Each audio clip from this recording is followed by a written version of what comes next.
What's up, fight fans? Welcome back to Sportskeeda MMA News. Sean O'Malley isn't a fan of Joe Rogan and Daniel Cormier's commentary. Chael Sonnen believes that Ronda Rousey is setting up a WWE match with Gina Carano after mentioning an MMA return. Strickland continues to target Israel Adesanya and his love for anime. Leon Edwards talks about his bout against Nate Diaz and explains how he was caught. Sean O'Malley talks about why he looks at the clock in his fights. All of this and more in today's edition of Sportskeeda MMA News. Though almost everyone loves Daniel Cormier and Joe Rogan, they do come under fire quite a bit for their commentary.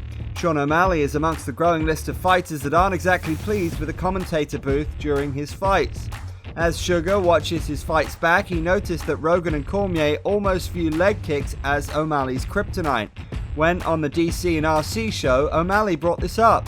And his bout with Marlon Vera, the lone loss on his record. And I've watched my fights back over and over and over again, and every time I hear you and Joe say something, they say, I don't know why they don't kick his legs like Cheeto Vera did. It was very effective for him. Oh, God, it drives me crazy, DC. That's what drives me crazy. Because the leg kick he landed wasn't a good quality leg kick. My leg kicks I was landing on him were making him spin in circles. His big toe hit the nerve when I was pulling out from a kick.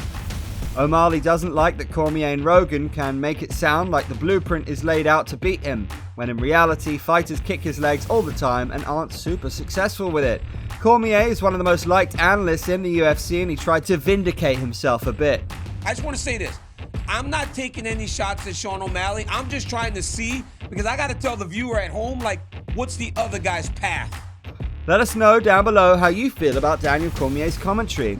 Leave it to Chael Sonnen to predict someone's ulterior motives as opposed to the call-out itself. Ronda Rousey hasn't competed in an MMA bout since her 2016 defeat to Amanda Nunes, which has aged rather well considering Nunes is one of the most terrifying fighters on the roster. The door to Rowdy's fighting career seemed shut, and it mostly is, but Gina Carano might have the key to opening it. Rousey elaborated on this while on the Kurt Angle show. There's only one person. Maybe not. There's only one person I would come back for. I mean, I've said it a million times. Okay. It's not like it's something new, but for Gina, man. Gina Carano, she's the reason why I got into fighting. Wow. She's the reason why I knew it was a possibility. I will always be forever grateful. Yeah, and if she ever was like, Ronda, I want to fight you tomorrow at, 205 pounds. Like, whatever the hell you want. I'm not saying she's 205 pounds. Right, sure but whatever you wanted. Exciting, right? Well, Chael isn't buying it. While most are playing checkers, Sonnen and Rousey are playing chess. He thinks that Rousey is actually setting up a WWE matchup against Carano under the guise of her MMA return. Chael took to YouTube to give his take. So what's Ronda really up to? Did she just make a comment? Was she just speaking from the heart and that's the one person that would bring her back? I would not begrudge her if it did. But a great worker like Ronda, and she is a great worker, I think that she's after something, and possibly it's a match with Gina Carano. Like, if anybody could make that, it would be Vince McMahon. I don't know that that would go anywhere, and I actually disagree with the booking. If you're going to bring Gina in opposite Ronda, you bring Gina in muscle to help protect Ronda. Regardless, Rousey and Carano in the same building is bound to draw attention, so whether it be an MMA fight, a WWE match with or against each other, or even just bumping into one another in passing, fans would probably want to see it. Don't forget to hit that subscribe button if you haven't already. Middleweight champion Israel Adesanya is quite the anime geek. This isn't a bad thing. We're all fans of tee-off here, but Strickland will take jabs at anything and everything. The outspoken middleweight is very willing to tell anyone who will listen exactly what he's thinking. This has resulted in him being a hard-to-like but hard-to-hate fighter that essentially grabs headlines for many controversial reasons. When discussing the slate of the 185-pound division, Strickland delved into Adesanya and told the Schmo, I mean, he might be the champ, by July 2nd. He might not be the champ anymore. No, man, I like Izzy. Besides the anime, I like Izzy. He's a tough besides the anime. The guy probably off the cartoons. I hold that against you. I guarantee you, Izzy, you have off the cartoons once in your life. Don't lie to me. Anyway, sorry, that needs to be said.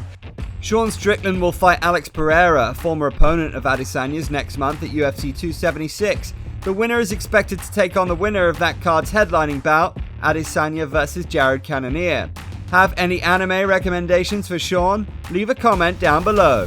When Leon Edwards took on Nate Diaz back at UFC 263, he put on a near-perfect performance. In fact, it would have been perfect, but the last minute of the fight may have been the roughest minute of his entire career. Nate Diaz did what Diaz does and proved that he's in the fight until the final horn.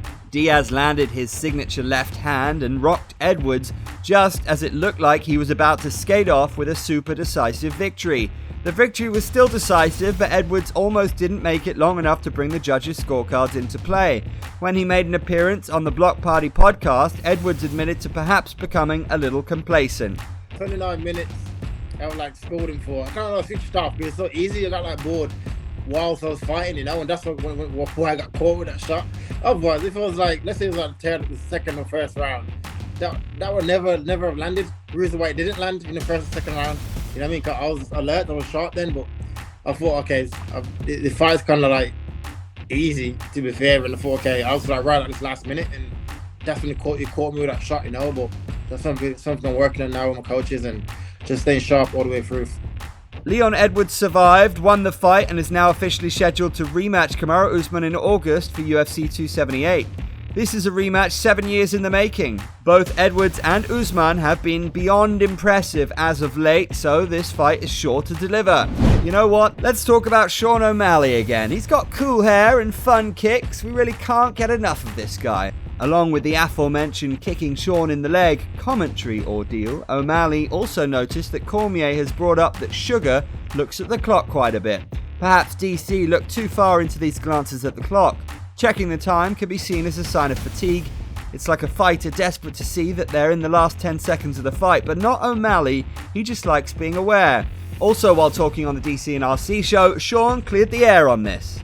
I'm Michael Jordan in the fourth, and there's 2 minutes left. I got to know how much time there is. I got to know how many points I got to score. I got to win the game. It's always fourth quarter in the fight. It doesn't matter if it's first round, second round, third round. I'm very experienced. I've had a lot of fights, and it's 15 minutes is a long time to fight, and I want to make sure I have the energy to be able to last the entire 15 minutes. And it's just the energy. I want to be energy sufficient in there. Sugar isn't a fatigued and fragile fighter, and he will look to prove that against Pedro Munoz at UFC 276. This will easily be the toughest task of O'Malley's career. Think O'Malley has what it takes to be a top 10 fighter? Sound off in the comments section below. That about does it for Sportskeeda MMA News. Don't forget to subscribe if you haven't already and follow us on our social media platforms. Until next time, make sure to leave a comment and stand a chance to be featured in our next video. Here are some of the best comments from our recent videos. Joanna is #1 in the GOATS category. Bravo, Johnny. For updates, quotes, and exclusive interviews from all your favorite fighters, follow Sportskeeda MMA on Twitter and Instagram. Thanks for tuning in.